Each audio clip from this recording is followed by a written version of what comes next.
8-ci sualın izahına baxırıq. Belə bir ifadə verilib və bizdən qiymətini hesablamağı istəyir.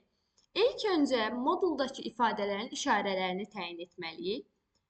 3 çıxılsın kök altında 10 bərabərdir.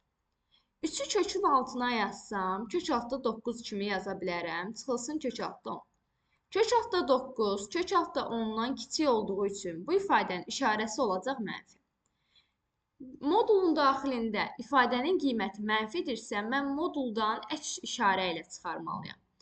Deməli, birinci ifadə qarşıda mənfi yazılmaqla 3 çıxılsın kök altda 10 şəklində yazılmalıdır. Üstə gəlirsin.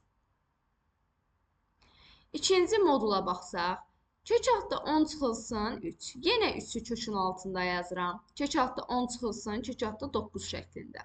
Kök altda 10, kök altda 9-dan böyük olduğu üçün bu ifadənin qiyməti müsbət olur və moduldan elə olduğu kimi çıxır.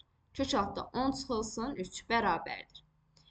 Mənfi birinci mötərəziyə təsir edəcək. Mənfi 3, üstə gəlinsin kök altda 10, üstə gəlinsin kök altda 10. İkinci modulu yazıram, çıxılsın 3. Mənfi 3 ilə mənfi 3-ün cəbri cəmi mənfi 6. Kök altda 10 ilə kök altda 10 toplasam, 2 kök altda 10. Doğru cavabımız olacaq E variantı. 2 kök altda 10 çıxılsın 6.